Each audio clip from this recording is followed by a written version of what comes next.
நீங்க பேசாம இருங்க, வரட்டும், வந்தா வரட்டும், எத்தனை நாள் ஆனாலும் பரவாயில்ல. அந்த எந்த தெருல இஷ்யூ இருக்கோ அதை இமீடியட்டா சரி பண்ணிட்டு தான் வீட்டுக்கு போறோம். மாட்டு கொண்டு வந்தாங்கன்னா சீரியஸா நம்மளும் சேர்ந்து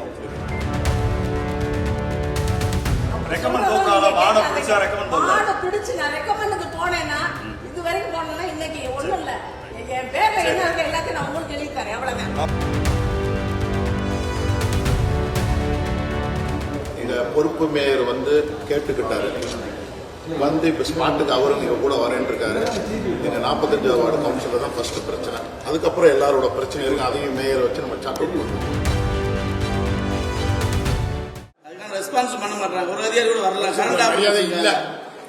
அதிகாரி உடனே ஆகும், எல்லா அதிகாரியும் உடனே, எல்லா அதிகாரியும்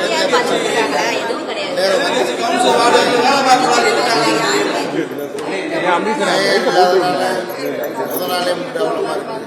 இந்த மேயர் போற வரைக்கும் என்ன எல்லாமே மண்டல தலைவர் மேயர் இல்ல, எல்லாமே உள்ள பேர் நேரம் அது அங்க யாராவது ஒரு வராங்கன்னு பாருங்க. குழம்பாதீங்க, பேசாம இருங்க, வரட்டும், வந்தா வரட்டும், எத்தனை நாள் ஆனாலும் பரவாயில்ல. எதுவுமே தேவையில்லை, தண்ணியும் வேணாம், எதுவும் வேணாம், எங்களுக்கு நீதி வேணும். இல்ல ஒண்ணும் இல்ல, நான் உட்கார்ந்ததுக்கு அப்புறம் தான் அவங்க எல்லாரையும் அனுப்பி விட்டுட்டு ஏன்னா ரைட் அமுத்துறாங்க. ஒரு எதிர்கட்சி கவுன்சிலர் சீனியர் கவுன்சிலர் சொல்லிக்கிறாங்க, 100 வார்டுல சீனியர்னு சொல்றாங்க. ஏன்னா ஆனா எனக்கே இப்ப எல்லாமே டவுட்டா இருக்கு, நான் நிஜமாவே கவுன்சிலர் தானான்னு டவுட்டா இருக்கு. இந்த மாமன்ற இந்த அரங்கத்திலேயே எங்களுக்கு மரியாதை இல்லை. அந்த நிலைமையில் நான் உட்கார்ந்துருக்கேன்னா சரி, ஒரு லேடிலாம் இப்ப ஆனா பெண்ணா அதுக்கெல்லாம் நான் வரல, உட்கார்ந்துருக்கோம்ல, லைட் ஆஃப் பண்ணிட்டு எல்லாரும் போறாங்கன்னா இந்த பத்திரிகை நிருபர் மட்டும்தான், அவங்கள நான் கூப்பிடல. அவங்களாம் நான் உட்கார்ந்துருக்கதை பார்த்து ஏன் தனியா உட்கார்ந்துருக்கீங்கன்னு வந்தாங்க. அதுக்கப்புறம் என்னோட கட்சி சம்பந்தப்பட்ட எல்லா கவுன்சிலரும் வந்தாங்க. ஏன்னா நான் என்ன சொல்றேன், உங்களுக்கும் நான் சொல்றது தெரியாம இல்லை, நானும் வருஷ கணக்கில் வந்ததுல இருந்து சொல்லிக்கிட்டு இருக்கேன். சாக்கடை பிரச்சனை பயங்கரமா என் வார்டுல இருக்குன்னு எல்லா கமிஷனருக்கும். இப்ப ஒண்ணும் இல்ல, நீங்க நடுநிலையோட இருந்தா இது வரைக்கும் இருந்த கமிஷனர் எல்லார்கிட்டையும் என் வார்டை பத்தி கேட்டு பாருங்க. நான் யார்கிட்டயாச்சும் சொல்லாம இருக்கேனா இல்லாட போராடாம இருக்கேனா, இது கடைசி முடிவு. ஏன்னா நாளை கழிச்சு தீபாவளி அப்ப இன்னைக்கு ஒர்க்கர்ஸ் கேட்கிறேன், இனிமே எங்களால வேலை பார்க்க முடியாது, நாங்க தீபாவளியை கொண்டாடணும்னு ஒர்க்கர்ஸ் சொல்றாங்க. அப்ப என்னோட மக்களோட நிலைமை என்ன? நீங்க போராடுற கட்சியில இருக்கீங்க, ஏன்னா நீங்களே உங்க வார்டுல இந்த பிரச்சனை இருந்துச்சுன்னா என்ன பண்ணுவீங்க, அதை சொல்லுங்க. முதல்ல லைட்டா பண்ணது யாருன்னு சொல்லி அந்த ஊழியர் அது சுட்டி காட்டி தப்பு. அது போக உங்க வார்டை பொறுத்தளவு எல்லா கமிஷனரும் பார்த்திருக்காங்க, என்ன தேவையான வேலையை செஞ்சிருக்காங்க, ஆனாலும் முடியல. இல்ல நான் சொல்லிக்கிறேன் இல்ல எனக்கு தெரியும், நானும் கேட்டுட்டு தான் இருக்கேன், வாட்ச் பண்ணிட்டு தான் இருக்கேன். அங்க இருக்கிற பெரிய பிரச்சனை மாட்டுக்கூட்டம், அது முழுசு அடைச்சு. இல்ல இல்ல நான் சொல்லிக்கிறேன், இப்ப நான் கேட்டுட்டேன். 3 நாள் உங்க வார்டுக்கு கோயம்புத்தூர்ல எடுத்த அந்த ரீசைக்கிளர் வெஹிக்கிள் எல்லா வார்டுக்கும் கொடுக்கணும் பரவாயில்ல. ஆனா ஃபர்ஸ்ட் ப்ரிஃபரன்ஸ் கொடுக்கறதே உங்க வார்டுக்கு தான் கொடுத்து அனுப்பிவிடும். இப்ப 3 நாள் லாஸ்ட் 3 டேஸ் ஒர்க் ஆயிருக்கா இல்லையா? இப்ப அது உட்பட பேசியாச்சு. மெயின்ல எந்த இஷ்யூ இல்ல உங்க வார்டுல. ஒரு மாட்டுக்கூட்டம் இருக்க தெரு, இன்னொரு தெரு எங்க இருந்தாலும் எடுக்கணும், அது நம்மளுடைய கடமை, நம்மளுடைய வேலை. நீங்க கேட்கறது உரிமை இல்ல. இப்ப இங்க உட்கார்ந்து அதை சரி பண்ண முடியாது. அதே நேரத்துல நீங்க உட்கார்ந்து சொல்ற கோரிக்கை நியாயமான கோரிக்கை. இப்ப நான் உட்பட அங்க வர்றேன், அங்க எல்லா பேரையும் ஸ்பாட்டுக்கு போக சொல்லிருங்க. அந்த எந்த தெருல இஷ்யூ இருக்கோ அதை இமீடியட்டா சரி பண்ணிட்டு தான் வீட்டுக்கு போறோம். சரியா? இல்ல இது ஆர்குமெண்ட்டுக்காக இல்ல, நான் புடிச்சுக்கிட்டேன்னு சொல்ற பதில். இப்ப இத நான் ஏஸ்குவாட் சொல்லியிருப்பாரு. ஏஸ்குவாட் சொல்றது எல்லாமே என்னதுல வேலை பார்க்கிற மாதிரி ஒரு பிம்பத்தை ஏற்படுத்துறாங்க. பார்த்தாங்களா இல்லையா? கொஞ்சம் இல்ல ஆமா இல்ல பிம்பம்லாம் தேவையில்லை. உங்க வார்டுல வேலை நடக்கல, வேலை நடக்கலன்னு நான் சொல்லல. என்னன்னா இன்னும் வேலை பார்க்க வேண்டியது. நான் சொல்றப்ப இன்னும் பார்க்கணும், சரி பண்ண. நான் சொல்றப்ப சேர்த்தான் சொன்னேன், பார்த்துருக்கிறோம், ஆனா இன்னும் சரியாகல. என்னோட கொஞ்சம் இருங்க, நான் பேசுற வரைக்கும் கொஞ்சம் இருங்கப்பா. நீங்க பேசுற வரைக்கும் நான் கேட்டுட்டு இருக்கேன். என்னன்னா எனக்கு என் வார்டு கடைசி அந்த அந்த பம்பிங் ஸ்டேஷன்ல கடைசி, அதனால வழியில எங்கேயாச்சும் எந்த வார்டுல அடப்பு இருந்தாலும் என்னைய பாதிக்கும்னு ஒரு இது சொல்றாங்க. நான் எல்லாத்துக்கும் தலையாட்டிட்டு தான் இருக்கேன். அதே நேரம் நம்ம இதுக்கு முன்னால இப்ப நம்ம கலெக்டருக்கும் தெரியும் என்னன்னா, அவருக்கே என்னோட வார்டு தெரியும். நான் அவ்வளவு தூரம் அவர்த்தையும் போராடி இருக்கேன். திருப்பி என்னன்னா, இப்ப வந்து கீரைத்துறை இருக்குல்ல, கீரைத்துறைங்கிறது என் வார்டுக்கு 2 வார்டு தள்ளி, அந்த வார்டுல அடப்பு இருக்குன்னு சொல்லி நான் இதே நைட்ல 12:30 மணி 2:30 மணிக்கெல்லாம் நான் உட்கார்ந்து வேலை பார்த்துருக்கேன். அடுத்த வார்டுல போய் நான் உட்கார்ந்து கொசுக்கடியில உட்கார்ந்து வேலை பார்த்துருக்கேன். எதுக்காக? என்னோட மக்கள் தீர்வு ஆகும் அப்படின்னு. ஆனா இப்போ என்ன செஞ்சாங்க, அந்த கீரைத்துறையில தான் நானும் போய் நின்று தான் வேலை பார்த்தோம். அங்க உள்ள அடப்பை எடுத்தோம். நான் இதனாலதான் கமிஷனர் ஒவ்வொரு தடவை என்ன சொல்றேன்னா, மெயின்ல ஃபுல்லா ஸ்பெஷல் டீமா போடுங்க. மெயின்ல ஃபுல்லா, ஏன்னா 3 வார்டுல இருந்து அடைக்கிறது அடைச்சிச்சுன்னா எனக்கு தான் பாதிப்பு வருது. 3 நாள் மெயின்ல தான் எடுத்துருக்காங்க. மெயின் அங்கே அந்த வார்டுல எடுத்தாங்க. அதே ரீசைக்கிள வந்து கம்ப்ளீட்டா என்னோட மெயின்ல ஃபுல்லா எடுத்திருந்தாங்கன்னா இந்நேரம் கொஞ்சம் முடிச்சிருக்கும். என் வார்டுல வரல எடுக்க சொல்லுவோம். இன்னொரு ஆல்டர்னேட்டிவ் அவங்களுக்கு அந்த பக்கம் பக்கத்துல ஏதாவது பிரிச்சு கொடுக்க முடியுமா? பைப் லைன் போட்டு இல்ல அதுக்கான ஒரு இன்ஸ்பெக்ஷன் பண்ணுவோம். கடைசி வார்டா இருக்கப்ப இந்த பிரச்சனை வரும். எங்கேயா பிளாக் ஆனா உங்களுக்கு தான் பாதிக்கும்.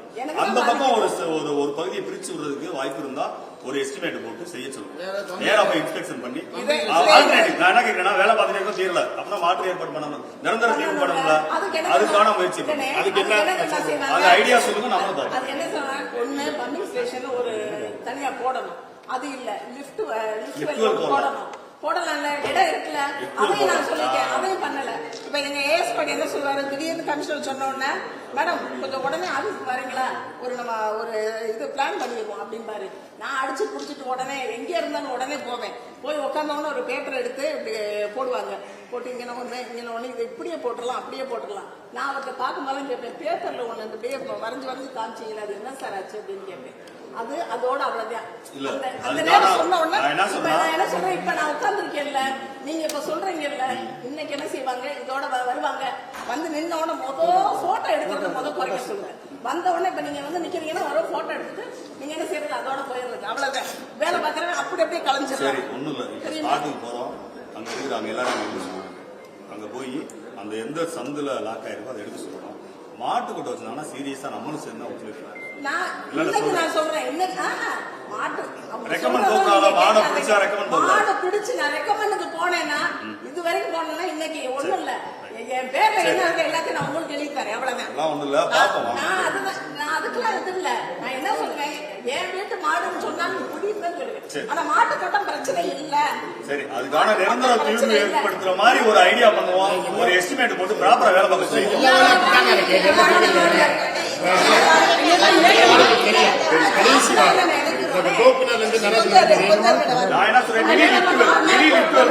பிரச்சனையான இடத்துல குறைஞ்சபட்சம் அதை போட சொல்லுவோம். இதை வந்து நான் வருஷத்துக்கு இப்ப 4 நாளைக்கு ஒரு நாள் தண்ணி வருது. அதை என்ன செய்யறாங்க, எங்களுக்கு வந்து தண்ணி வர்றதுலையும் கடைசி. ஆனா என்ன ஒரு 5-6 பேர் வந்து தண்ணி வர மாட்டேங்குது. இந்த அம்ருத் அந்த பிரச்சனை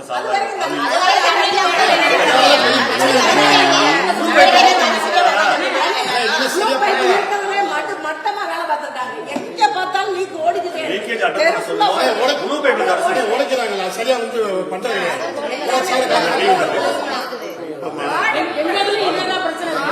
ஒரு கிராஸுக்கு நடந்து இதே மாதிரி அக்கா சொல்ற மாதிரி ஒரு பிளான போடுறாங்க.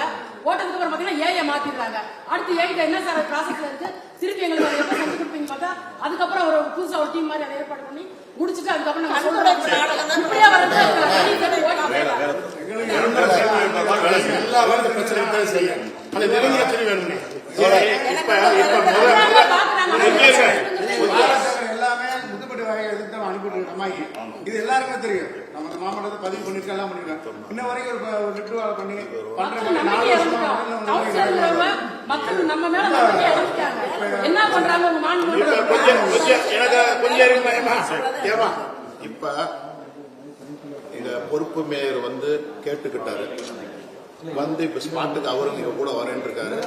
எங்க 45வது வார்டு கவுன்சிலர் தான் ஃபர்ஸ்ட் பிரச்சனை. அதுக்கப்புறம் எல்லாரோட பிரச்சனை இருக்கு. அதையும் மேயரை வச்சு நம்ம சார்ட் அவுட் பண்ணுவோம்.